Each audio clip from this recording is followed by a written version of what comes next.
Bayangkan, dalam hitungan menit, data jutaan nasabah, dokumen rahasia perusahaan, dan sistem keamanan canggih luluh lantak di tangan peretas misterius.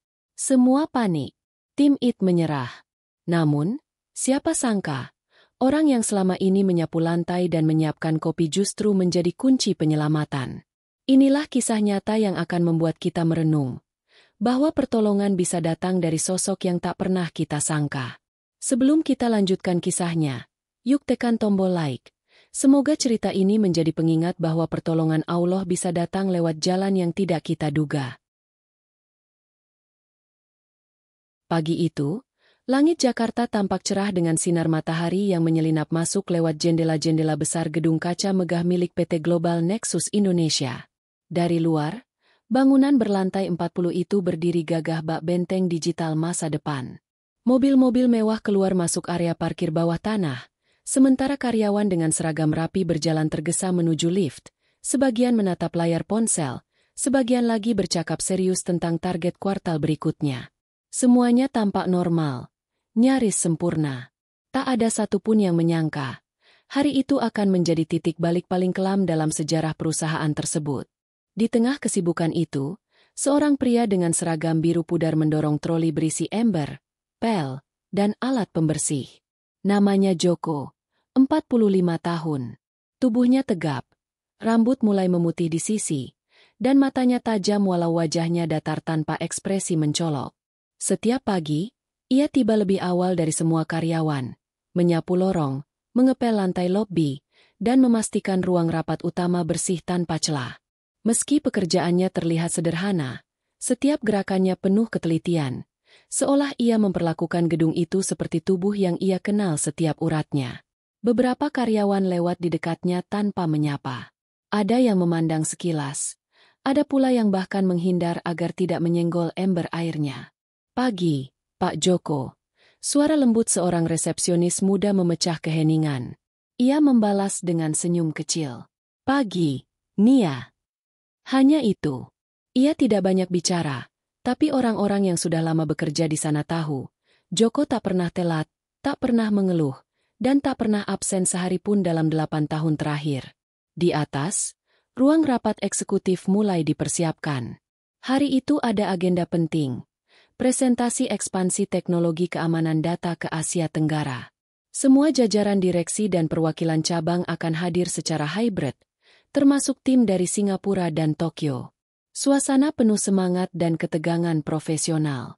Namun di tengah hiruk-pikuk itu, tak ada satupun yang memperhatikan kamera CCTV kecil di sudut lobi yang merekam segala pergerakan. Joko sempat menatap kamera itu beberapa detik lebih lama dari biasanya, sebelum kembali mengepel lantai dengan tenang. Sementara itu, di ruang server lantai bawah, tim IT melakukan pengecekan rutin. Jaringan aman, backup aktif, firewall status hijau, lapor salah satu teknisi muda. Kepala IT, Sinta, seorang perempuan cerdas berusia 34 tahun dengan rambut dikunci rapi, mengangguk puas. Bagus. Kita harus tampil sempurna di depan investor. Ia tak tahu bahwa hari itu, semua lampu hijau hanyalah ilusi. Sesuatu sudah menyusup sejak dini hari, tanpa terdeteksi. Kembali ke lobi, suara sepatu hak tinggi berdetak cepat mendekat. Seorang wanita berjaket blazer hitam, Clara, direktur keuangan, nyaris menabrak troli Joko.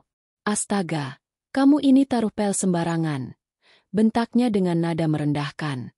Joko hanya menunduk sedikit, meminta maaf tanpa membalas kata-katanya. Ia menggeser troli ke samping, dan Clara melangkah pergi sambil mendecak kesal. Beberapa karyawan yang melihat kejadian itu tertawa kecil, bukan karena lucu, tapi karena sudah terbiasa menyaksikan Joko diremehkan seperti itu. Ia tidak pernah melawan. Ia hanya bekerja. Namun, jika seseorang memperhatikan lebih seksama, mereka akan melihat satu hal kecil yang aneh. Di saku seragam Joko, terselip sebuah flash disk kecil berwarna hitam, dengan logo yang sudah pudar. Bukan hal mencolok, tapi posisinya selalu sama, setiap hari. Seolah itu bukan sekadar benda biasa. Ketika jam dinding menunjukkan pukul 8, lift penuh sesak. Para eksekutif saling membicarakan strategi pasar, valuasi saham, dan teknologi mutakhir yang akan dipamerkan.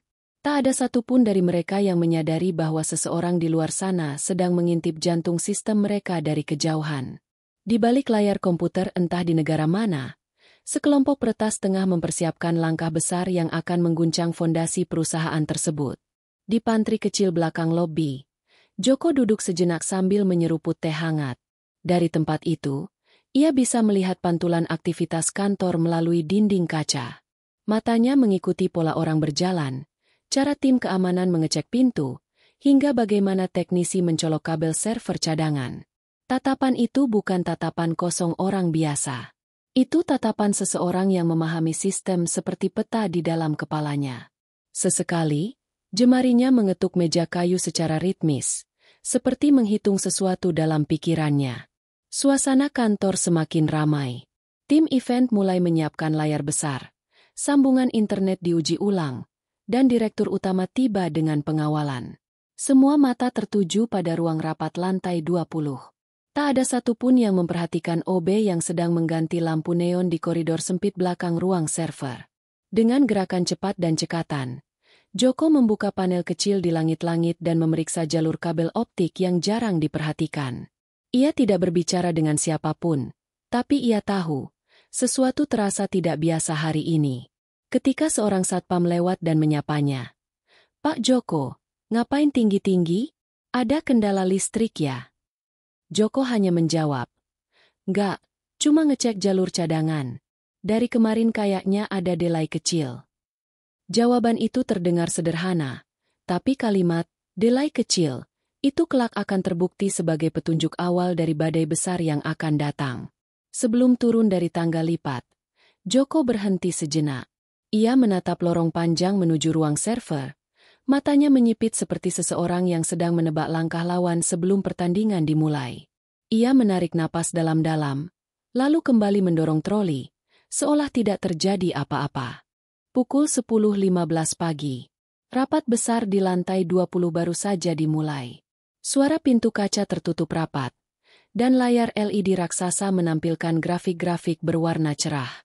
Para direktur berbicara penuh semangat, memamerkan rencana besar ekspansi digital yang disebut sebagai langkah emas Asia. Sementara itu, di ruangan kecil di lantai 3, jauh dari sorotan, tim IT sedang memantau jalannya sistem. Semuanya tampak normal. Angka-angka berjalan stabil. Lampu-lampu indikator hijau menyala tenang. Namun ketenangan itu pecah dalam sekejap. Salah satu monitor tiba-tiba berkedip. Seorang teknisi muda, Arman, mengernyit. "Kak Sinta, ada yang aneh," katanya pelan. Sinta yang sedang berdiri di dekat server cadangan segera mendekat. Di layar, muncul aktivitas masuk dari alamat IP asing yang tidak terdaftar dalam waitlist internal. "Mungkin glitch," gumam Arman sambil mencoba logout. Tapi layar malah membeku.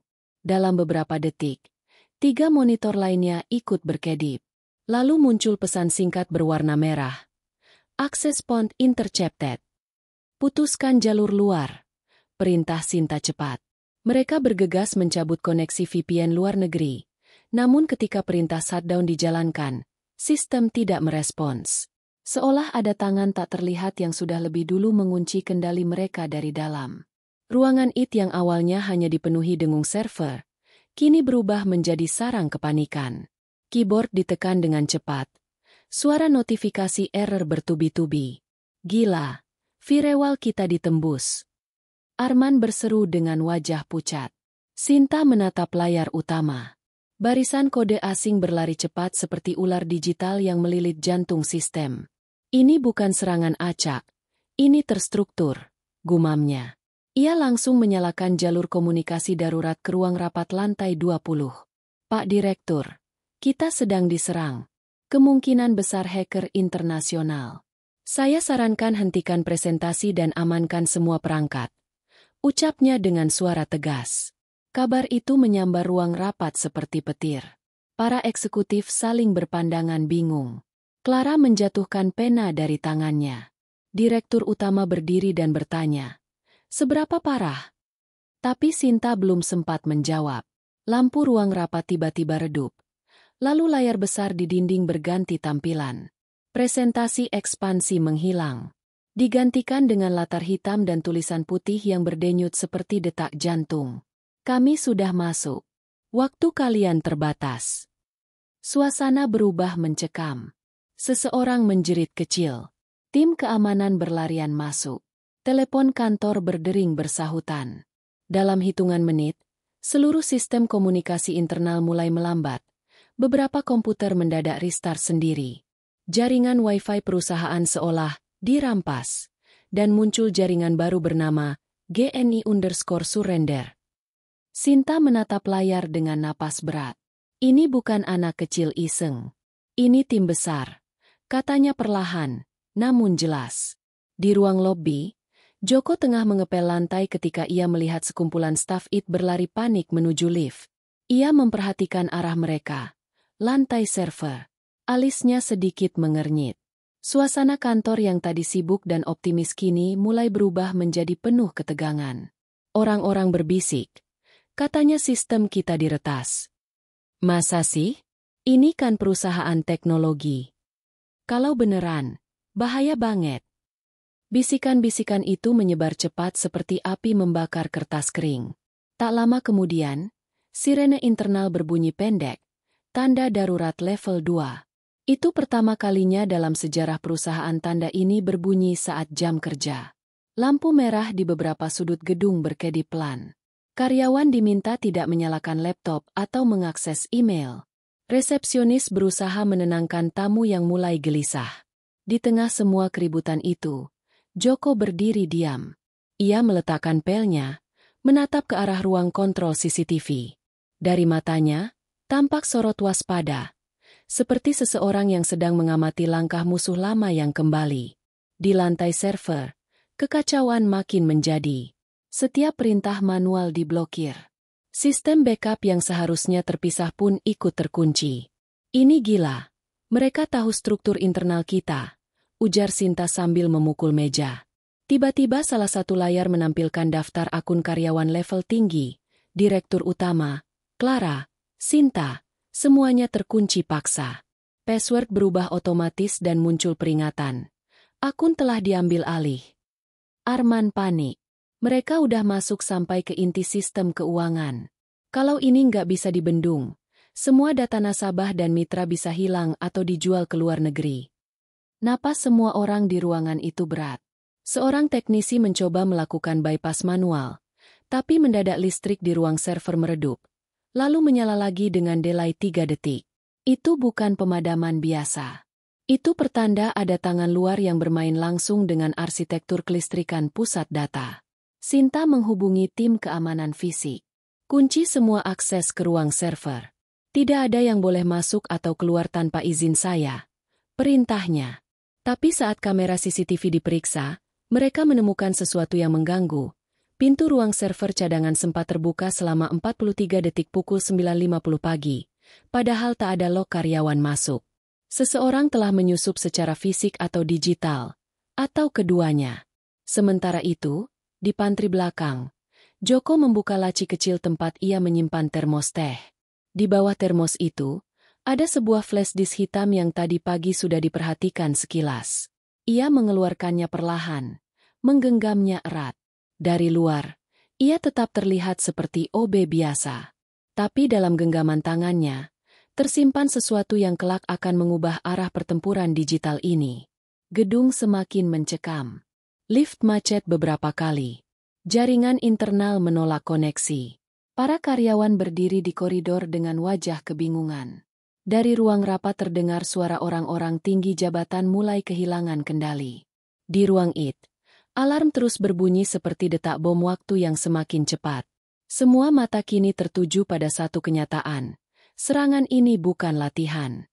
Ini invasi nyata. Dan mereka belum siap menghadapinya. Dalam keheningan di antara suara alarm itu, Sinta berkata pelan tapi terdengar jelas oleh seluruh timnya. Mereka bukan hanya ingin data. Mereka ingin kendali. Kalimat itu menggantung di udara. Berat seperti awan hitam yang menandakan badai besar akan benar-benar mengguncang. Dan badai itu sudah dimulai. Kepanikan mulai menjalar seperti gelombang tak terbendung. Hanya dalam hitungan menit setelah pesan ancaman muncul di layar ruang rapat, suasana gedung PT Global Nexus Indonesia berubah drastis. Koridor yang tadi dipenuhi langkah tergesa karyawan kini menjadi lautan wajah tegang dan bisikan panik. Suara telepon berdering bersahutan, notifikasi ponsel internal berbunyi berulang. Namun anehnya, setiap pesan yang dikirim tidak pernah sampai ke penerima. Sistem komunikasi internal telah benar-benar dikuasai pihak luar. Di lantai 20, para eksekutif yang tadi begitu percaya diri kini kehilangan arah. Direktur utama berdiri di tengah ruangan. Wajahnya memucat, tangan gemetar menahan emosi. Clara, direktur keuangan, memukul meja rapat dengan keras. Ini gila. Bagaimana mungkin sistem keamanan sebesar ini bisa ditembus secepat itu? Serunya. Seorang anggota Dewan Teknologi mencoba menenangkan. Mungkin ini hanya glitch atau simulasi. Namun sebelum kalimatnya selesai, layar utama tiba-tiba berubah. Latar hitam kembali muncul. Diikuti tulisan besar berwarna merah menyala. Kami mengendalikan segalanya. 200 juta dolar dalam 6 jam atau semua data akan hilang. Di bawahnya, muncul deretan angka mundur, 055957, 055956. Detik demi detik bergerak turun, menghantam psikologis semua orang yang melihatnya. Ruangan mendadak hening. Hanya suara pendingin ruangan terdengar. Wajah-wajah pucat, keringat dingin menetes di pelipis, dan suara napas tergesa mulai terdengar jelas. Tim keamanan fisik segera menutup seluruh akses keluar masuk gedung. Semua tamu eksternal diminta menunggu di lobi. Karyawan yang berada di luar gedung tidak diizinkan masuk. Lift dikunci dalam mode darurat. Tapi semua tindakan itu hanya menyentuh permukaan. Akar masalahnya ada di dalam sistem, bukan di luar tembok. Sinta berlari dari ruang IT ke ruang rapat membawa laptop dan laporan cepat. Nafasnya memburu. Kemejanya basah oleh keringat. Ini bukan ransomware biasa, ujarnya tanpa basa-basi. Mereka tahu struktur kita dengan sangat detail. Mereka langsung menembak server pusat, bukan pintu depan. Ini, insider level. Semua mata tertuju padanya. Clara dengan wajah panik bertanya, "Apa maksudmu orang dalam? Siapa?" Sinta menatap layar laptopnya dan menjawab pelan. "Bisa siapa saja. Bahkan seseorang yang kita percaya." Ucapan itu menimbulkan kegelisahan yang lebih besar. Tatapan curiga mulai saling bertukar antar eksekutif. Beberapa mulai menyebut nama, mengungkit masalah lama. Rapat berubah menjadi arena saling tuduh. Jangan-jangan bagian keuangan. Atau tim IT sendiri yang bocorin. Bisa juga cabang luar negeri. Suara meninggi. Tangan menunjuk-nunjuk. Direktur utama menghentak meja. "Cukup. Ini bukan saatnya saling menyalahkan." Namun suaranya sendiri terdengar gemetar. Sementara itu, di lobi, para karyawan mulai menyadari ada sesuatu yang sangat tidak beres. Layar informasi yang biasanya menampilkan jadwal meeting dan berita internal kini menampilkan pesan error. Komputer front desk mati total. Beberapa karyawan mencoba mengakses internet lewat ponsel pribadi, namun sinyal di dalam gedung mendadak sangat lemah, seolah ada jammer yang dipasang. Orang-orang berkerumun, membicarakan kabar simpang siur. Katanya server diretas. Beneran? Bukannya perusahaan ini punya sistem paling canggih? Kalau data gaji hilang, gimana nasib kita? Suara-suara itu menggambarkan satu hal. Ketakutan mulai merambat seperti kabut dingin yang menutup semua ruang. Di koridor belakang, Joko mendorong troli pelnya dengan langkah pelan. Ia memperhatikan wajah-wajah panik yang berlarian ke sana kemari. Suasana kantor yang biasanya tertib kini seperti sarang lebah yang diganggu. Namun berbeda dengan orang lain. Tatapan Joko tetap tajam dan tenang. Saat sirene darurat berbunyi 2 kali, ia berhenti sejenak, memandang ke arah ruang server. Di wajahnya terselip ekspresi samar, bukan panik, tapi seolah sedang membaca pola dari kejadian yang terjadi. Seperti seorang pemain catur yang diam-diam sudah melihat langkah lawan beberapa langkah ke depan.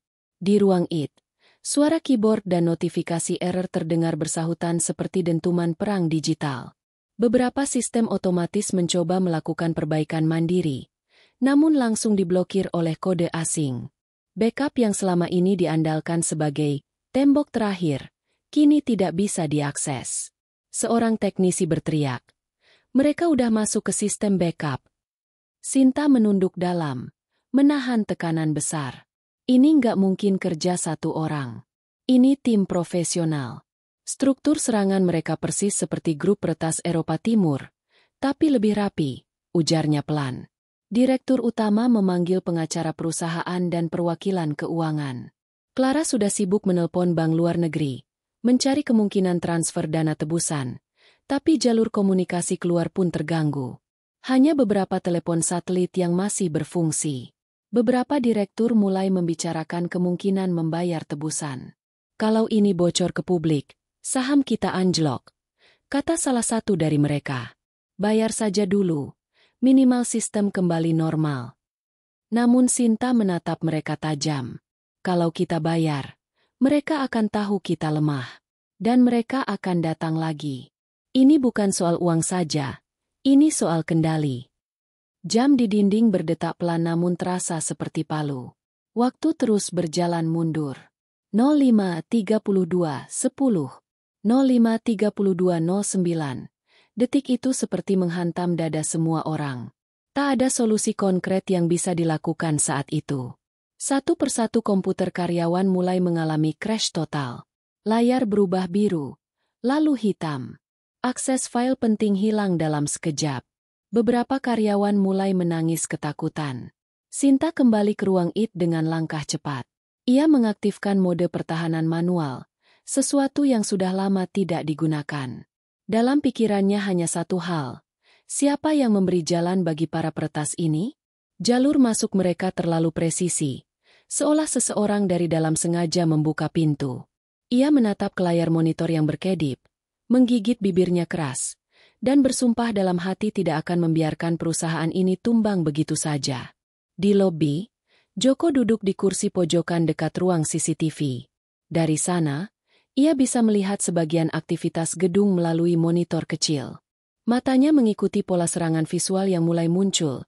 Kamera di beberapa titik mendadak mati, tapi satu kamera di lorong darurat basement justru hidup terus, menampilkan kilatan aktivitas tak dikenal. Ia mendengus pelan. Mereka mulai dari situ, gumamnya lirih, seolah berbicara pada dirinya sendiri. Waktu terus bergulir tanpa belas kasihan. Jam digital di ruang IT menunjukkan pukul 11.32 siang. Timer hitung mundur di layar besar ruang rapat kini sudah turun ke angka 04.27.13. 4 jam lebih sedikit tersisa sebelum seluruh sistem perusahaan terancam hancur total. Tim IT berjuang mati-matian. Keringat membasahi dahi, tangan-tangan gemetar menekan keyboard. Tapi semakin keras mereka berusaha, semakin sistem seolah melawan balik. Setiap bypass diblokir. Setiap langkah perbaikan langsung ditanggapi peretas dengan serangan balik yang lebih cepat dan cerdas. Seperti bermain catur dengan lawan yang selalu satu langkah di depan. Sinta berdiri di tengah ruangan IT yang kini seperti ruang perang. Suara kipas server menderu, notifikasi error berbunyi terus-menerus, dan kabel-kabel berserakan akibat usaha perbaikan manual. Restore backup ketiga. Perintahnya lantang. Arman bergegas ke rak server cadangan, menyalakan terminal. Namun, layar malah menampilkan pesan mengejek. Nice tree. Wire all day. Pesan itu muncul dalam huruf putih di latar hitam, seperti tanda tangan arogan dari musuh tak terlihat. Arman menendang kursinya kesal. Mereka tahu semua langkah kita. Kak, semua jalur yang seharusnya cuma kita yang tahu, mereka udah di sana. Sinta menghela napas panjang, menahan amarah dan rasa frustrasi. Ia menatap papan jaringan besar di dinding. Semua node utama berwarna merah. Firewall utama lumpuh. Backup primer terkunci. VPN luar negeri diputus. Jaringan lokal dikacaukan. Tak ada satupun jalur yang benar-benar bersih. Ia sadar, mereka sedang menghadapi musuh yang sangat berpengalaman. Dan yang lebih mengerikan, musuh itu tahu anatomi sistem perusahaan ini seperti telapak tangan sendiri. Di ruang rapat lantai 20, para eksekutif kini benar-benar kehilangan ketenangan. Clara bersikeras agar uang tebusan segera disiapkan. Kita nggak punya pilihan. Kalau data nasabah bocor, reputasi kita hancur. Saham anjlok, investor kabur. Ini bukan saatnya idealis, teriaknya. Beberapa anggota dewan mendukung dengan suara tinggi. Namun direktur utama menatap Sinta yang baru saja masuk ruangan dengan mata berharap. Bisa kita atasi atau tidak? Tanyanya serius. Sinta, dengan suara serak karena menahan tekanan, menjawab jujur. Kalau kita tidak menemukan sumber kebocoran, semua langkah hanya akan jadi tambalan sementara. Mereka tahu semua pintu kita. Ini seperti melawan bayangan sendiri. Kalimat itu membuat ruangan terdiam. Tak ada jawaban meyakinkan. Sementara di luar ruangan rapat, tim keamanan fisik berlarian menutup semua akses ke basement dan ruang kabel utama. Mereka mengira musuhnya mungkin sudah menyusup ke dalam gedung secara fisik. Pintu darurat dikunci, lorong servis dijaga ketat. Namun kenyataan yang lebih mengerikan adalah, semua itu percuma. Jalur yang dimasuki musuh bukan lewat pintu yang bisa dijaga manusia, melainkan lewat celah digital yang selama ini dianggap aman. Di ruang IT, tekanan mencapai puncak. Seorang teknisi senior mencoba melakukan reboot sistem manual. Ia masuk ke ruang server inti yang dingin dan sunyi, mematikan daya utama selama 5 detik, lalu menyalakannya lagi. Namun begitu sistem menyala, serangan langsung muncul kembali dalam waktu kurang dari 2 detik. Ini mustahil. Mereka nempel di dalam, katanya tertegun. Sinta langsung menyadari satu hal yang menakutkan. Kalau mereka bisa masuk secepat itu setelah reboot, berarti mereka punya akses planted di sistem kita, mungkin dari berbulan-bulan lalu. Ruang IT seketika membeku. Pikiran semua orang mengarah pada hal yang sama.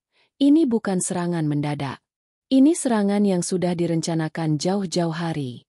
Sementara itu, di lobi, karyawan mulai dikumpulkan oleh tim HR untuk menenangkan situasi. Namun wajah-wajah mereka penuh ketakutan. Beberapa mulai menelepon keluarga. Khawatir namanya dan data pribadinya ikut bocor. Gimana kalau tabungan kita disalahgunakan? Gimana kalau KTP kita dipakai buat pinjaman online? Kecemasan menjalar seperti racun yang tak terlihat. Joko melangkah pelan melewati kerumunan itu. Matanya memperhatikan layar informasi yang kini hanya menampilkan satu pesan statis. Jangan coba lawan. Bayar. Ia berhenti tepat di depan ruang panel listrik kecil. Menatap pintu logam itu beberapa detik. Seolah ia tahu sesuatu yang tidak diketahui orang lain.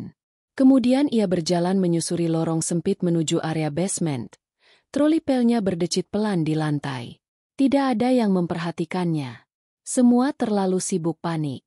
Di basement, lampu menyala redup. Hanya suara mesin pendingin dan dengungan server cadangan terdengar. Joko berhenti di satu titik, menatap kabel optik yang menjalar di dinding. Ia mengusap debu tipis di salah satu panel. Ada bekas segel yang baru dibuka. Samar, tapi jelas bagi mata yang jeli. Ia menghela napas pelan. Ekspresi wajahnya berubah serius. Seakan puzzle yang sudah lama ia simpan dalam pikirannya mulai membentuk gambaran yang lebih jelas. Di atas, Sinta mencoba menghubungi pihak keamanan siber nasional untuk meminta bantuan eksternal. Namun jalur komunikasi internasional mereka sudah diblokir oleh peretas. Mereka menutup kita dari luar. Kita benar-benar dikurung. Ucapnya dengan nada putus asa. Arman menambahkan, kalau kita nunggu bantuan luar, waktu kita habis. Direktur utama berjalan mondar-mandir. Rambutnya basah oleh keringat. Ia tahu setiap detik berarti kerugian finansial yang luar biasa. Namun lebih dari itu, ada rasa malu besar. Perusahaan yang selama ini membanggakan keamanan digital kelas dunia, kini bertekuk lutut hanya dalam waktu beberapa jam. Sinta kembali menatap layar dengan mata tajam. Ia mengetik perintah demi perintah dengan cepat. Mencoba membuka jalur manual ke sistem backup offline. Tapi lagi-lagi, jalur itu terkunci. Seolah ada seseorang di sisi lain layar yang sedang menertawakan semua usaha mereka. Sesekali, pesan-pesan mengejek muncul. Too slow. I know you, Sinta. Pesan terakhir membuat jantungnya berdetak lebih cepat. Mereka bukan hanya menyerang sistem. Mereka mengenalnya secara pribadi. Ini bukan serangan anonim. Ini personal. Jarum jam terus bergerak. Timer ancaman kini menunjukkan angka pukul 2 lewat 12 menit 43 detik. Tekanan di seluruh gedung semakin terasa menyesakkan. Karyawan sudah tidak lagi berbisik panik. Mereka kini benar-benar menunjukkan ketakutan secara terbuka. Beberapa duduk di lantai lobi dengan wajah pucat. Memeluk tas mereka seperti sedang menunggu akhir dunia. Tim keamanan kewalahan menjaga ketertiban. Di lantai atas, ruang rapat sudah seperti ruang interogasi, penuh tuduhan dan emosi yang meledak-ledak. Namun di tengah semua itu, sebuah perubahan kecil mulai terjadi, dan semuanya dimulai dari langkah sunyi seorang OB yang berjalan ke ruang server melalui lorong pemadam kebakaran yang jarang dilewati siapapun. Joko mendorong troli pelnya dengan tenang, tapi kali ini tidak berisi alat kebersihan biasa. Di bawah tumpukan kain pel, tersimpan sebuah tas kecil berisi laptop usang dan beberapa perangkat yang tampak seperti alat peretas profesional. Ia berhenti di ujung lorong darurat, memastikan tidak ada satupun CCTV yang mengarah langsung ke pintu server. Dari luar, penampilannya masih sama seperti OB sederhana, seragam biru lusuh, sepatu kerja yang sudah menipis, dan tangan kasar bekas kerja keras. Tapi sorot matanya, seperti seseorang yang akan masuk ke arena pertempuran yang sudah ia pahami dengan sangat baik. Pintu darurat menuju ruang server sebenarnya hanya bisa diakses oleh staf teknis tertentu. Tapi Joko tahu ada jalur darurat manual yang nyaris dilupakan semua orang. Jalur yang dulu dipasang saat gedung ini baru dibangun. Ia membuka panel logam kecil di dinding, memutar tuas tersembunyi, dan terdengar bunyi, klik, lembut. Pintu terbuka perlahan tanpa membunyikan alarm. Tak ada satupun staf IT yang tahu jalur itu masih aktif. Di ruang IT, Sinta sedang berusaha keras menemukan sumber kebocoran. Ia dan Arman menelusuri log system demi log system, tapi setiap kali mereka hampir menemukan titik masuk, jalurnya tiba-tiba menghilang seperti kabut. Ini seperti melawan bayangan, gumam Arman. Sinta memijit pelipis, kelelahan. Tidak mungkin semua jalur hilang begitu saja. Pasti ada satu titik fisik yang mereka gunakan, katanya yakin. Namun sebelum ia sempat mengucapkan lebih jauh, laporan dari tim keamanan masuk. Kami menemukan pintu darurat dekat ruang server terbuka beberapa detik lalu. Tidak ada log siapapun yang masuk. Sinta langsung menegang. Siapapun itu, dia tahu jalur lama, katanya lirih. Ia mencoba mengakses kamera di sekitar ruang server, tapi satu persatu kamera mendadak mati, seperti ada seseorang yang tahu jalur mana saja yang harus diputus terlebih dahulu. Ketegangan semakin memuncak. Kita punya orang di dalam gedung, ujar Arman dengan suara bergetar. Sementara itu, di dalam ruang server yang dingin dan sunyi, Joko melangkah perlahan. Lampu indikator menyala merah di hampir semua rak server. Tanda bahwa sistem berada dalam status gawat. Namun Joko tidak panik. Ia bergerak dengan ketenangan luar biasa. Ia membuka tas kecilnya, mengeluarkan sebuah perangkat kecil mirip modem, lalu menyambungkannya ke port manual yang berada di pojok ruangan. Port yang bahkan tim IT pun jarang periksa karena dianggap usang. Layar laptop usangnya menyala. Baris-baris kode mulai berjalan cepat, seperti tangan yang menari di atas keyboard. Joko tahu apa yang ia lakukan berbahaya. Sekali salah langkah, sistem bisa mati total. Tapi ia juga tahu, jalur manual ini adalah satu-satunya tempat yang belum disentuh para peretas. Ia seperti memasuki sumur tua yang terlupakan, tapi justru di sanalah sumber air bersihnya berada. Kalian pintar, gumamnya pelan seolah berbicara pada musuh yang jauh di seberang dunia. Tapi kalian lupa, sistem ini aku yang rancang fondasinya dulu. Ya, di masa lalu yang tidak diketahui siapapun di gedung ini, Joko bukanlah sekadar OB. Ia adalah salah satu ahli keamanan siber pada masa awal pembangunan infrastruktur perusahaan. Namun ia mengundurkan diri diam-diam bertahun-tahun lalu dan menghilang dari radar. Ia memilih hidup sederhana, bekerja sebagai petugas kebersihan tanpa pernah menceritakan masa lalunya. Tapi sekarang, semua pengetahuannya yang pernah ia kubur mulai bangkit satu persatu. Di layar laptop, Joko menulis skrip bypass yang sangat tua, bahasa pemrograman lama yang sudah tidak dipakai tim IT modern. Ironisnya, Justru karena bahasa ini sudah ketinggalan zaman, para peretas modern tidak mendeteksi keberadaannya. Ia seperti membangun lorong rahasia di tengah perang besar. Keringat menetes dari pelipisnya, tapi matanya fokus. Di ruang rapat, Clara semakin tak sabar. 3 jam sudah hampir lewat. Kita bahkan tidak tahu siapa musuhnya. Bayar saja, teriaknya. Direktur utama mulai goyah. Kalau sampai kita gagal, bukan hanya data yang hilang, tapi ribuan nasabah akan menggugat, katanya pelan. Dalam kebingungan itu, mereka tidak menyadari bahwa di bawah sana, satu orang sedang bekerja sendirian untuk menyelamatkan perusahaan. Di ruang IT, grafik jaringan tiba-tiba menunjukkan satu sinyal aneh. Sebuah jalur lama yang tiba-tiba aktif. Apa ini? Tanya Arman dengan panik. Itu, port manual zaman dulu, jawab salah satu teknisi senior dengan wajah bingung. Tapi itu sudah ditutup bertahun-tahun. Sinta menatap layar tajam. Tidak, itu bukan port mati. Itu port bayangan. Jalur asli fondasi sistem, gumamnya. Ia tiba-tiba merasa ada harapan kecil, meski belum tahu siapa yang mengaktifkannya. Kembali ke ruang server, Joko mengetik baris terakhir. Tiba-tiba, sebagian lampu indikator yang tadi merah mulai berubah oranye. Pertanda koneksi manualnya berhasil masuk dan mengganggu jalur serangan utama. Di sisi lain dunia maya, para peretas kemungkinan sedang menyadari ada sesuatu yang tidak sesuai rencana. Serangan mereka sedikit melambat. Beberapa pesan error muncul di log utama IT. Sinta memperhatikan perubahan itu dengan mata membesar. Ada seseorang yang sedang membuka jalur baru. Dari dalam, katanya.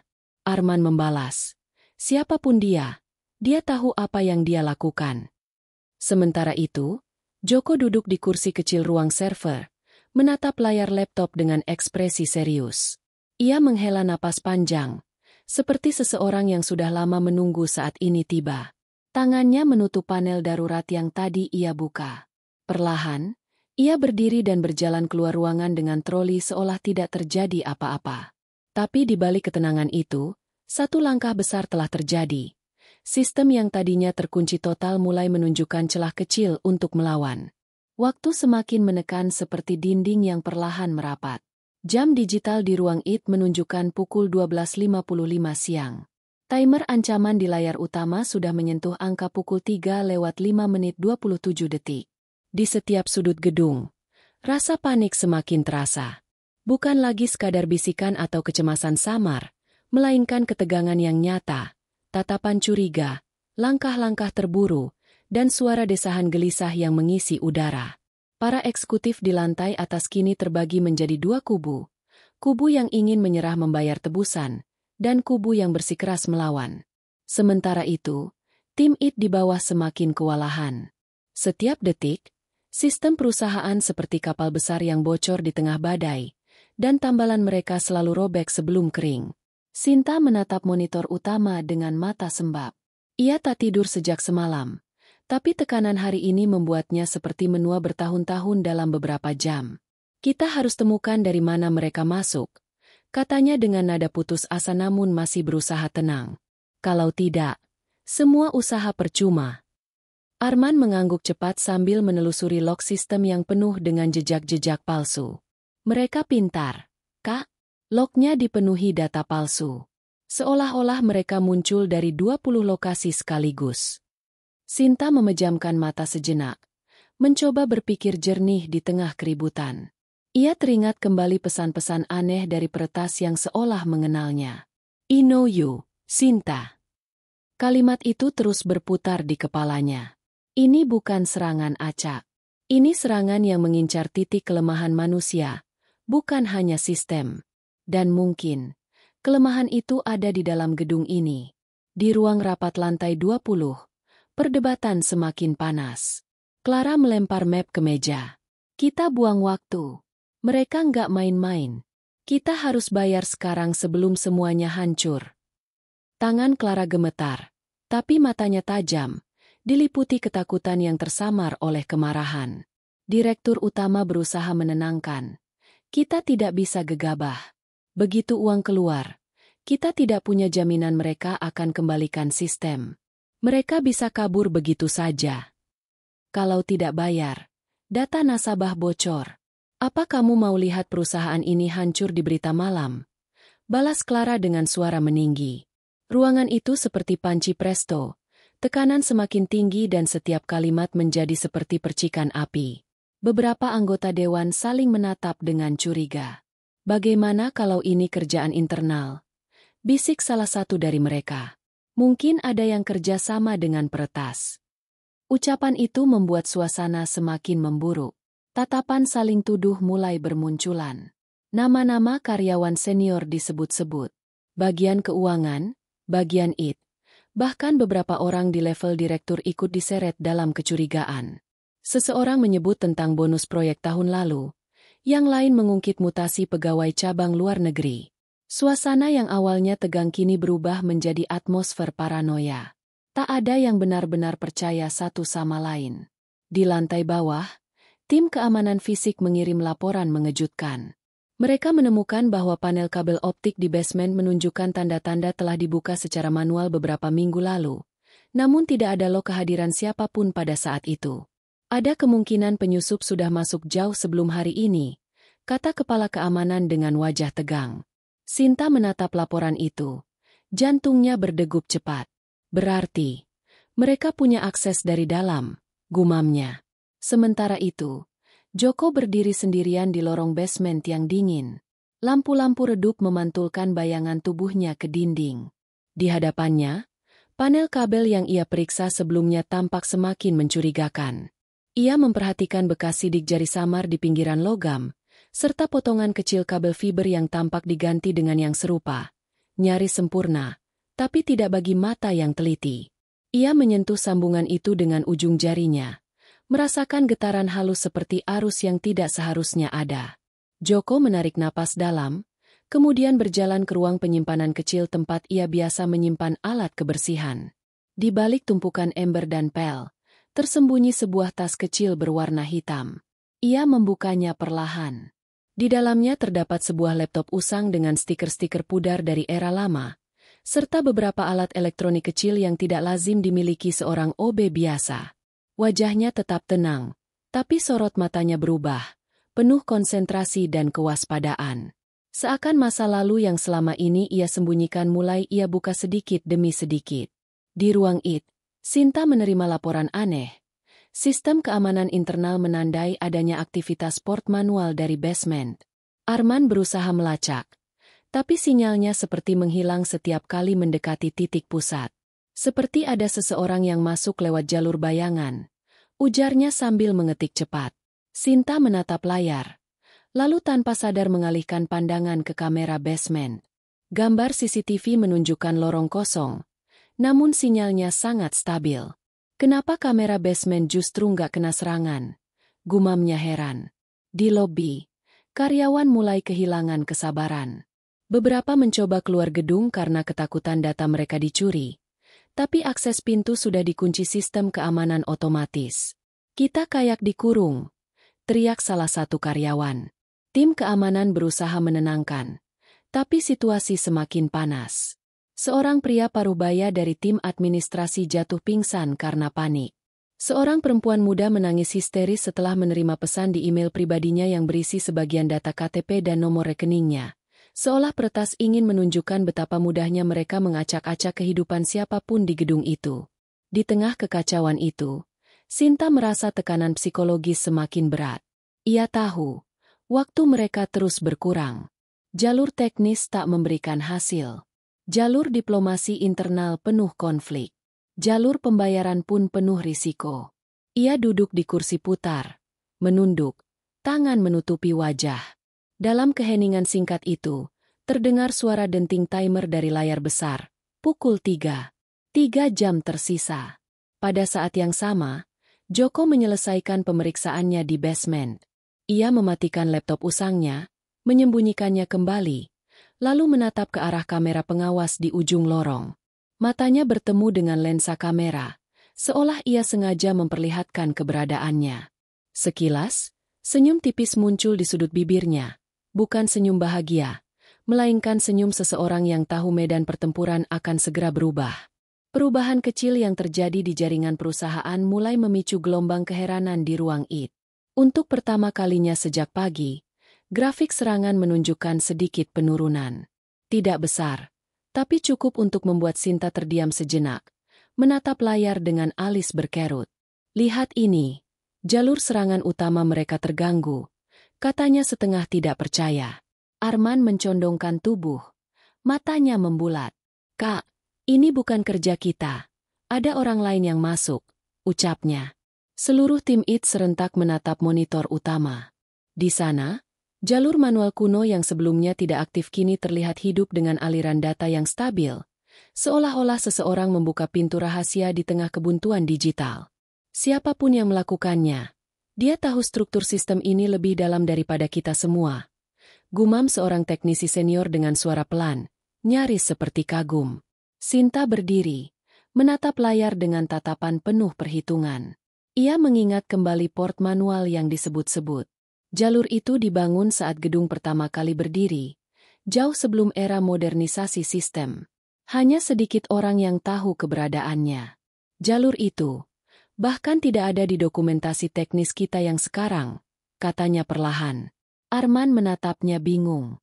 Berarti, yang aktifin jalur itu orang lama. Tapi siapa? Di sisi lain, Joko berjalan tenang keluar dari ruang server melalui lorong darurat. Ia mendorong troli pelnya seperti biasa, tidak terburu-buru, seolah ia baru saja selesai membersihkan ruang penyimpanan. Namun dalam matanya, ada kilatan tajam.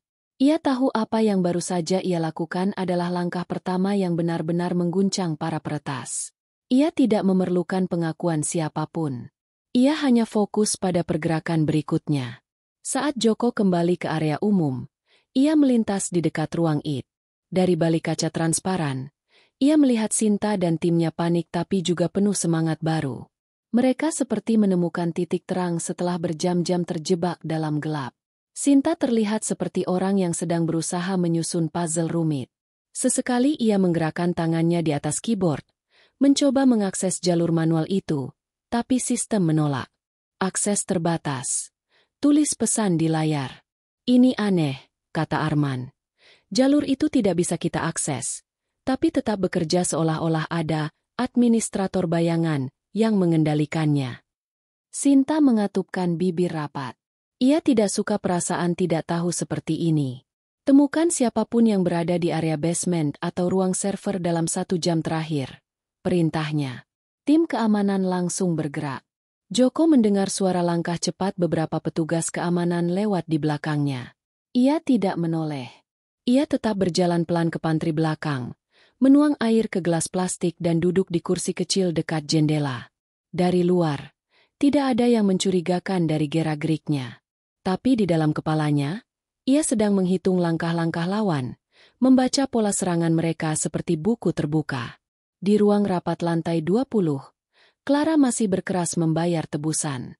Namun kali ini, beberapa anggota dewan mulai ragu. "Tunggu," kata salah satu direktur senior. "Sistem serangan turun sedikit. Ada sesuatu yang terjadi." Clara menatapnya dengan tatapan sinis. "Kau yakin? Ini bisa jadi jebakan," balasnya. Namun keraguan itu menular ke beberapa orang lain. Untuk pertama kalinya, suara Clara tidak lagi mutlak mendominasi. Sinta masuk ruang rapat membawa kabar terbaru. Ada aktivitas misterius dari jalur lama sistem. Serangan melambat. Tapi kami tidak tahu siapa yang mengaksesnya, lapornya. Suasana ruangan berubah. Beberapa eksekutif duduk lebih tegak. "Apa itu berarti kita punya peluang menang?" tanya seorang anggota dewan dengan nada penuh harapan. Sinta menjawab dengan jujur. "Saya tidak tahu. Tapi, ada seseorang yang bekerja di luar radar kita. Dan orang itu sangat menguasai fondasi sistem ini." Clara langsung menatapnya tajam. "Jangan bilang ini kerjaan salah satu dari kalian di IT," tuduhnya. Sinta membalas dengan nada tegas. "Kalau iya, sistem ini tidak akan kembali perlahan. Mereka jelas membantu kita." Perdebatan kecil pun terjadi, tapi di tengah semua itu, direktur utama mulai berpikir keras. Siapa orang lama yang masih ada di gedung ini? Gumamnya pelan. Tak ada yang menjawab. Semua saling berpandangan bingung. Di ruang IT, tim keamanan mengirim rekaman CCTV dari basement. Mereka hanya melihat satu sosok, seorang OB dengan troli, berjalan santai menyusuri lorong sebelum pintu darurat ruang server terbuka. Rekaman itu buram, tapi cukup jelas menunjukkan wajah Joko. Arman memandang layar, kemudian beralih ke Sinta. Itu, Pak Joko, kan?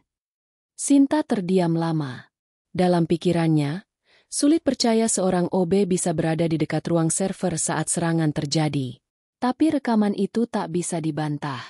Apa yang dia lakukan di sana? Gumamnya. Seorang teknisi lain menimpali. Mungkin dia cuma lewat, Kak. Dia kan sering bersih-bersih kemana-mana. Tapi Sinta tidak puas dengan jawaban itu. Ada sesuatu yang menggelitik intuisi profesionalnya. Aku ingin tahu siapa sebenarnya dia, katanya tegas. Sementara tim keamanan mulai bergerak mencari Joko, di luar jaringan digital, para peretas mulai resah. Di sisi mereka, skrip serangan mengalami delay yang tidak terduga. Jalur utama mereka terganggu, seperti ada seseorang yang menutup satu pintu penting tanpa diketahui. Beberapa pesan error mulai bermunculan di server mereka. Ini membuat pemimpin tim peretas, yang dikenal dengan nama Spectre X, mengetik cepat dengan ekspresi murka. Ia menyadari ada lawan yang tidak mereka perhitungkan. Di ruang IT, indikator lampu yang tadinya menyala merah penuh kini sebagian berubah menjadi kuning. Tidak banyak, tapi cukup untuk membuat jantung Sinta berdetak sedikit lebih lega. Kalau ini terus berlanjut, kita punya kesempatan untuk melawan balik, katanya dengan napas berat. Arman membalas, tapi siapapun yang lakukan ini, kita nggak tahu niatnya. Di saat yang sama, Joko berdiri dari kursinya di pantry, menatap ke arah luar jendela dengan mata dalam. Ia tahu waktunya untuk tetap berada di balik bayangan tidak akan lama. Cepat atau lambat, seseorang akan mulai menyadari keberadaannya. Tapi ia juga tahu, serangan ini tidak akan berhenti hanya karena ia membuka satu jalur. Lawan mereka bukan peretas amatiran. Ini kelompok internasional yang siap melawan siapapun yang menghalangi. Timer digital di layar besar kini menunjukkan angka pukul 1:25:19. Suasana di seluruh gedung tidak lagi seperti pagi tadi. Kepanikan yang semula liar kini berubah menjadi ketegangan terarah. Semua mata tertuju ke ruang IT. Tempat satu-satunya titik harapan mulai muncul. Namun, waktu terus berkurang, dan para peretas jelas tidak tinggal diam. Serangan mereka perlahan berubah pola, dari brute force frontal menjadi infiltrasi senyap, seperti ular yang merayap masuk ke celah-celah kecil yang nyaris tak terlihat. Sinta menyadarinya lebih cepat dari siapapun. Mereka tahu ada yang mengganggu mereka. Sekarang mereka sedang cari celah balasan, katanya tegas. Di ruang IT, tim bekerja tanpa suara selain dentingan keyboard dan bunyi kipas server yang berputar kencang. Lampu indikator di beberapa panel kini berganti warna menjadi kuning dan sebagian oranye. Pertanda jalur pertahanan manual yang misterius itu berhasil memperlambat penetrasi lawan. Namun di saat bersamaan, muncul aktivitas mencurigakan di beberapa node kecil. Serangan menyebar secara horizontal, mencoba menginfeksi sistem cadangan yang sebelumnya tidak disentuh. Mereka ubah strategi. Ini lebih licik, gumam Arman dengan wajah serius. Sinta berdiri di tengah ruangan. Matanya menelusuri grafik digital dengan intensitas tinggi. Kalau mereka berhasil menembus node cadangan, semua upaya kita sia-sia. Jalur lama itu hanya tahan kalau serangan frontal. Tapi kalau mereka menyebar seperti ini, ia tidak melanjutkan kalimatnya. Semua orang mengerti, sistem akan runtuh dari dalam. Sementara itu, tim keamanan akhirnya menemukan Joko sedang berada di pantry belakang. 2 orang petugas menghampirinya dengan sopan tapi waspada. Pak Joko, mohon ikut kami sebentar. Ada beberapa pertanyaan dari tim IT, kata salah satu petugas. Joko menatap mereka tenang, lalu mengangguk tanpa banyak bicara. Ia meletakkan gelas plastiknya, merapikan seragamnya, dan berjalan mengikuti mereka. Tidak ada ketegangan dalam gerak tubuhnya. Justru ada ketenangan yang kontras dengan suasana kantor yang mencekam. Ketika Joko masuk ruang IT, seluruh tim berhenti sejenak. Seorang OB berdiri di tengah ruang operasi siber paling canggih perusahaan. Pemandangan itu sendiri sudah cukup membuat banyak orang bingung. Sinta melangkah maju dengan ekspresi ragu. Pak Joko, rekaman CCTV menunjukkan Bapak berada di dekat ruang server ketika jalur manual aktif. Bisa jelaskan? Tanyanya hati-hati. Joko menatap Sinta dengan mata tenang, lalu menghembuskan napas pelan. Saya cuma bersih-bersih. Jawabnya datar. Arman hampir menyela dengan nada curiga. Tapi Sinta menahan. Tapi, hanya sedikit orang yang tahu jalur itu masih aktif. Lanjutnya. Joko menatapnya lagi. Kali ini sedikit lebih tajam. Hanya sedikit orang yang peduli. Jawabnya perlahan. Kalimat itu menggantung di udara, membuat beberapa orang saling berpandangan bingung. Sinta menatap lebih dalam, mencoba membaca sesuatu dari sorot mata pria itu. Ia tidak menemukan kepanikan atau kebohongan. Yang ia temukan justru ketenangan seorang yang paham betul apa yang sedang terjadi. Tapi ia belum sepenuhnya yakin. Kalau Bapak tahu sesuatu, sekarang saatnya bicara.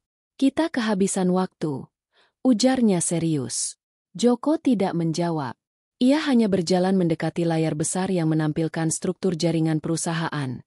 Lalu berdiri di depannya beberapa detik. Matanya menelusuri jalur-jalur digital itu seperti seseorang yang sedang melihat peta kampung halamannya sendiri. Node 17 dan 22, katanya tiba-tiba. Semua orang di ruang IT sontak menoleh. Apa maksudnya? Tanya Arman. Joko menunjuk layar, tepat kedua titik kecil yang baru saja menunjukkan aktivitas abnormal.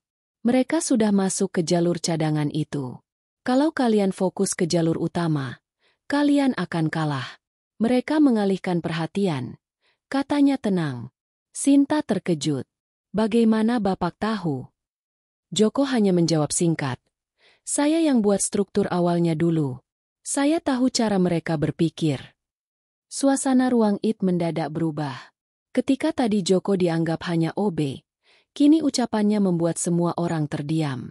Sinta menatapnya dengan campuran kaget dan ragu. Anda, mantan tim keamanan siber? Tanya seorang teknisi senior dengan nada tidak percaya. Joko tidak menjawab, hanya memberi isyarat dengan dagu untuk fokus ke layar. Kalau kita tidak blokir node itu sekarang, semua akan jebol dalam hitungan menit, katanya datar. Sinta mengambil keputusan cepat. Ikuti arahannya, katanya pada Arman dan timnya. Mereka segera menjalankan skrip blokade kedua node yang dimaksud Joko. Tak butuh lama, aktivitas abnormal di node tersebut berhenti, dan grafik serangan mendadak turun drastis hampir 20%. Seluruh ruangan spontan menarik napas lega. Dia benar, gumam Arman terpana. Sinta memandang Joko dengan tatapan yang berbeda. Kali ini bukan curiga, tapi seperti melihat sosok yang selama ini tersembunyi di balik kesederhanaan. Siapa sebenarnya Bapak? Tanya Sinta pelan. Joko hanya menatap layar dan berkata, orang yang tidak kalian perhatikan. Ia kemudian melangkah ke dekat panel manual, mengambil alih keyboard laptop tim IT dan mulai mengetik cepat. Tangannya bergerak seperti penari lama yang kembali ke panggung. Dalam hitungan detik, sistem pertahanan manual dan modern perusahaan mulai sinkron. Jalur lama yang ia buka kini menyatu dengan firewall utama, menciptakan pola pertahanan tak terduga. Para peretas di luar sana mulai kehilangan arah.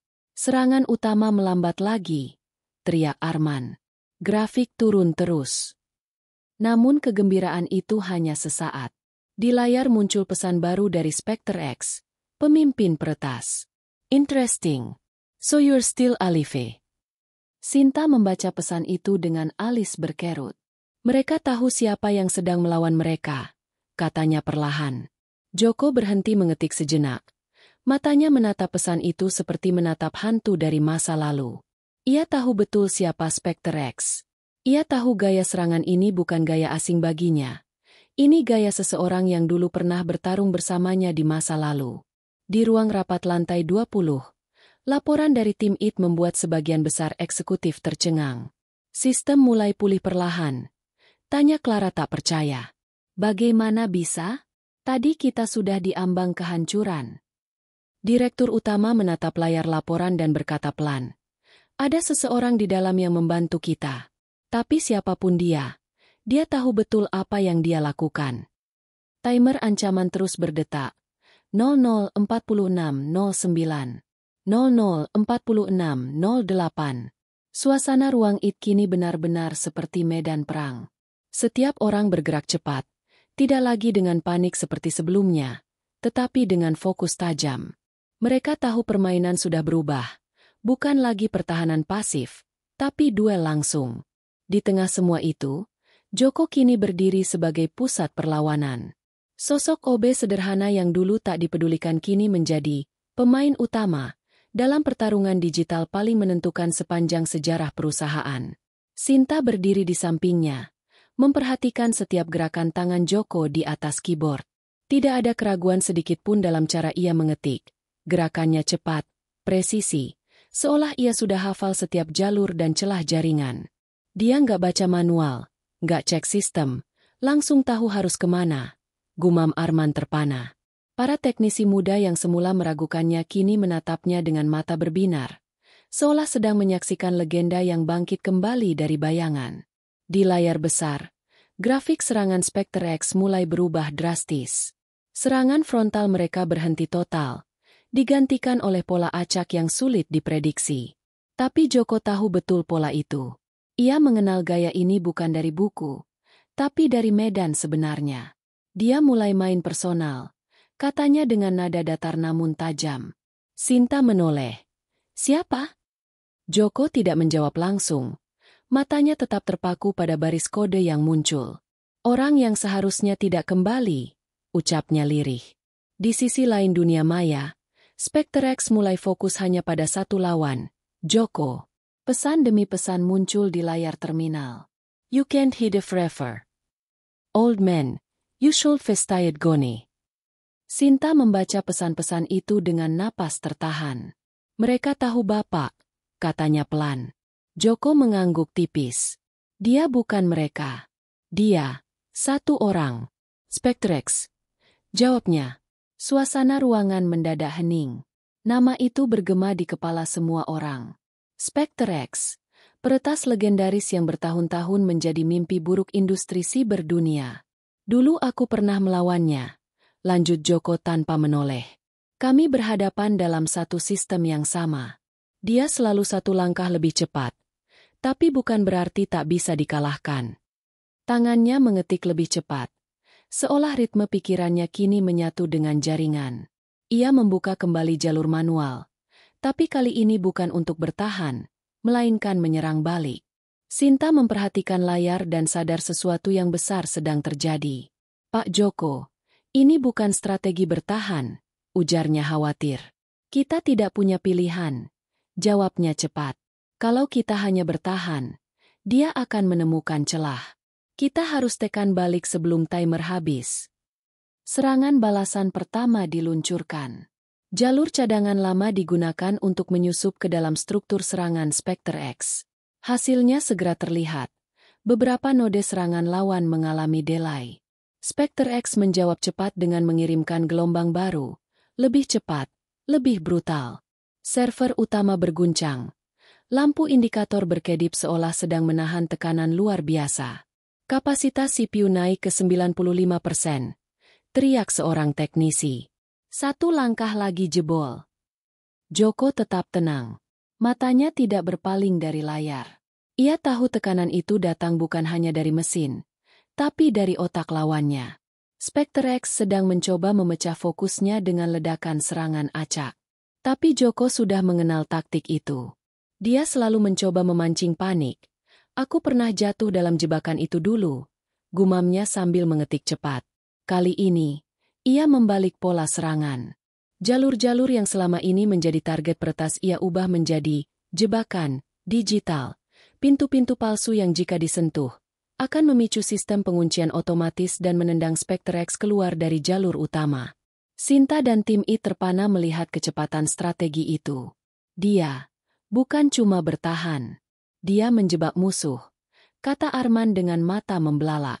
Dalam waktu singkat, 2 dari 7 jalur serangan utama Spectre X berhasil ditutup. Grafik serangan menurun lagi. Kali ini lebih signifikan. Namun Spectre X tidak tinggal diam. Ia mengirim serangan langsung ke jalur manual yang dipakai Joko. Layar laptop Joko tiba-tiba menampilkan pesan. "You're too old for this." Lalu disusul dengan ledakan kode berlapis yang menyerang balik ke port manual. Jalur darurat yang Joko gunakan mulai terguncang. "Dia menyerang balik langsung ke sistemmu," teriak Arman. Joko tidak menjawab. Ia menggeser posisi laptopnya. Jari-jarinya menari seperti mesin. Ia menutup beberapa port sekunder dengan timing sempurna, membuat serangan itu memantul kembali ke sumbernya. Seketika, satu dari alamat IP Spectre X terbuka. Jejak yang selama ini tersembunyi mulai tampak samar. "Dia kebobolan sedikit," kata Sinta dengan mata tak percaya. Joko mengangguk pelan. Dia terlalu percaya diri. Itu kesalahannya. Sementara itu, di ruang rapat, kabar bahwa sistem mulai melawan balik menyebar. Clara, yang sebelumnya paling panik dan ingin menyerah, kini hanya duduk terdiam, menatap laporan dengan wajah kaku. Direktur utama berdiri dengan tubuh tegak untuk pertama kalinya hari itu. "Kita melawan balik," katanya tegas. Beberapa eksekutif menghela napas lega. Tapi belum ada waktu untuk euforia. Timer terus berjalan. 00:23:54.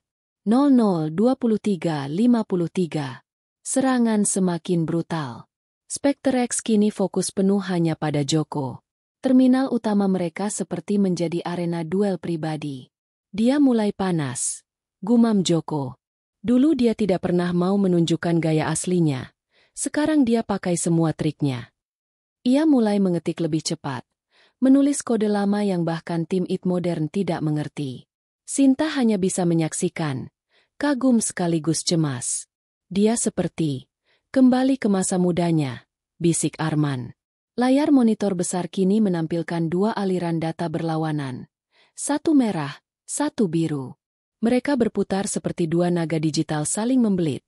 Saling menyerang dan bertahan dalam kecepatan yang nyaris mustahil diikuti mata biasa. "Pak Joko, CPU kita hampir penuh," ujar seorang teknisi panik.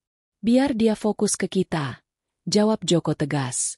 "Selama dia fokus ke aku, kalian punya waktu menutup semua jalur cadangan. Jangan biarkan satu pun terbuka."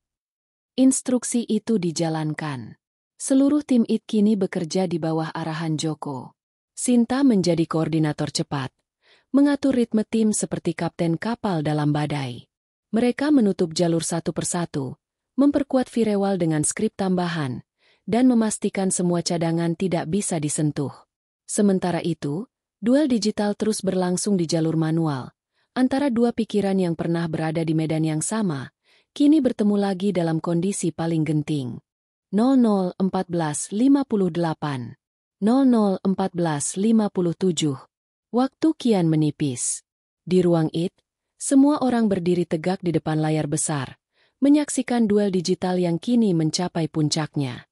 Dua arus data, merah dan biru, berputar cepat seperti pusaran badai di tengah lautan. Setiap langkah Joko diikuti dengan serangan balasan dari Spectre X, dan setiap trik lawan dijawab dengan gerakan yang lebih tajam, lebih tua namun matang. Udara ruangan terasa berat. Tak ada lagi suara percakapan ringan. Yang terdengar hanya dentingan keyboard cepat, napas berat, dan detak jantung yang berpacu dengan timer. Sinta memegang headsetnya sambil berdiri di samping Joko. Matanya tidak lepas dari layar. "Pak Joko, CPU kita sudah 98%. Kalau ini lewat 100, sistem bisa lumpuh total," ujarnya tegang. Joko tetap fokus. Matanya menatap terminal seperti seorang maestro orkestra mengendalikan simfoni terakhirnya. Dia mulai kehabisan amunisi. Tapi dia juga tahu, kalau satu langkahku salah, semua ini berakhir. Jawabnya pelan namun penuh keyakinan. Spectre X semakin agresif. Ia meluncurkan serangan spiral, teknik langka yang hanya dipakai oleh peretas kelas atas. Jalur serangan ini berputar cepat, menembus firewall modern dan manual secara bersamaan. Layar berkedip keras. "Jalur manual bocor 10%, teriak Arman. Sinta segera mengarahkan teknisi lain untuk menopang jalur cadangan, tapi Spectre X memukul balik, membuat sistem perusahaan bergetar seperti kapal yang dihantam badai. Joko menarik napas dalam-dalam. Tangannya berhenti sejenak di atas keyboard.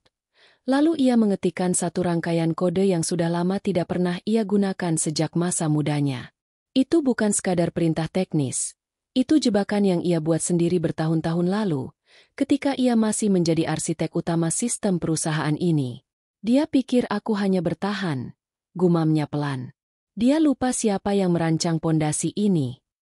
Ketika rangkaian kode itu dijalankan, layar tiba-tiba membelah menjadi dua jendela terminal. Satu menunjukkan pertempuran utama, satu lagi membuka jalur balik ke sumber serangan. Semua orang di ruang IT menatap dengan mata membesar. Pak, ini jalur balik. Anda menyerang balik? Tanya Arman kaget. Joko hanya mengangguk. Selama ini kita jadi mangsa.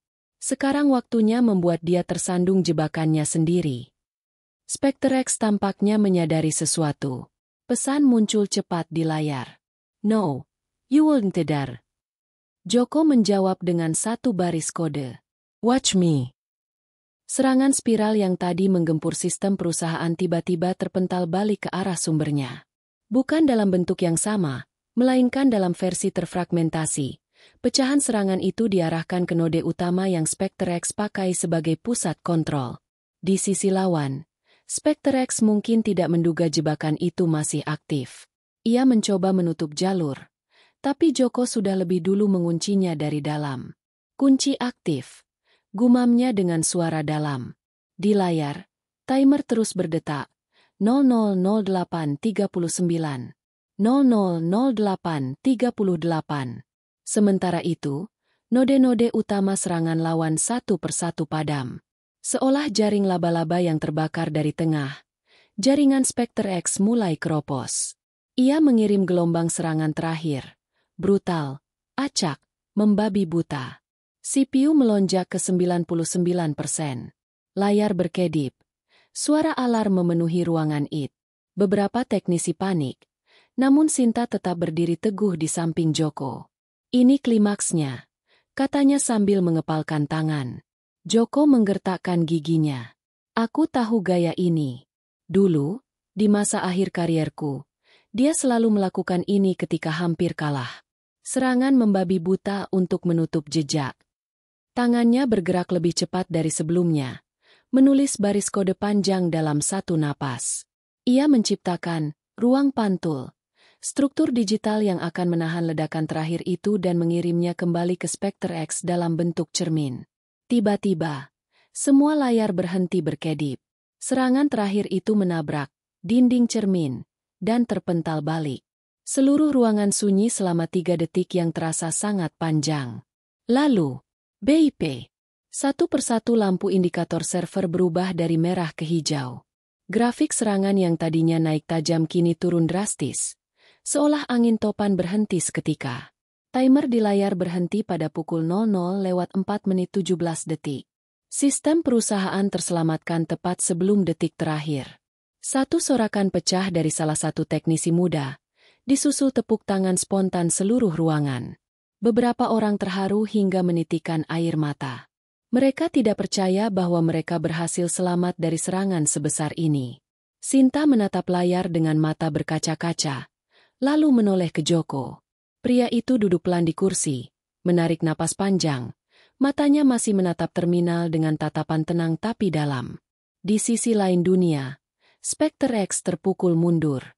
Node pusatnya terbuka sebagian, dan lokasi fisiknya mulai terlacak oleh sistem internasional yang terhubung. Ia mengirim satu pesan terakhir ke layar Joko. Not bad, old friend. Joko membalas tanpa mengetik panjang, hanya satu kata. Goodbye. Lalu ia menutup jalur komunikasi. Di ruang rapat lantai 20, laporan kemenangan tiba.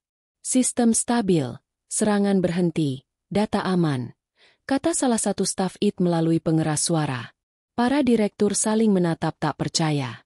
Clara menutup mulutnya, matanya berkaca-kaca. Direktur utama menatap layar dengan ekspresi haru. Kita, selamat? Gumamnya pelan. Seseorang menjawab, kita diselamatkan oleh seseorang yang tidak kita duga. Sinta berjalan mendekati Joko yang kini duduk bersandar. Napasnya masih berat setelah duel panjang. Pak Joko. Suaranya bergetar. Kalau bukan Bapak, perusahaan ini sudah tumbang. Joko hanya tersenyum kecil. Saya hanya melakukan apa yang harus saya lakukan. Jawabnya tenang. Namun mata Sinta bisa melihat lebih dari itu. Ia melihat kebanggaan yang tenang, luka masa lalu yang tersembunyi, dan keteguhan hati yang jarang dimiliki manusia biasa. Semua orang di ruang itu berdiri dan memberikan tepuk tangan panjang. Bukan hanya sebagai bentuk terima kasih, tapi juga penghormatan kepada sosok yang selama ini tak mereka lihat. Seorang pria dengan seragam lusuh, troli pel sederhana, namun menyimpan keahlian dan keberanian yang menyelamatkan ribuan nyawa dan masa depan perusahaan.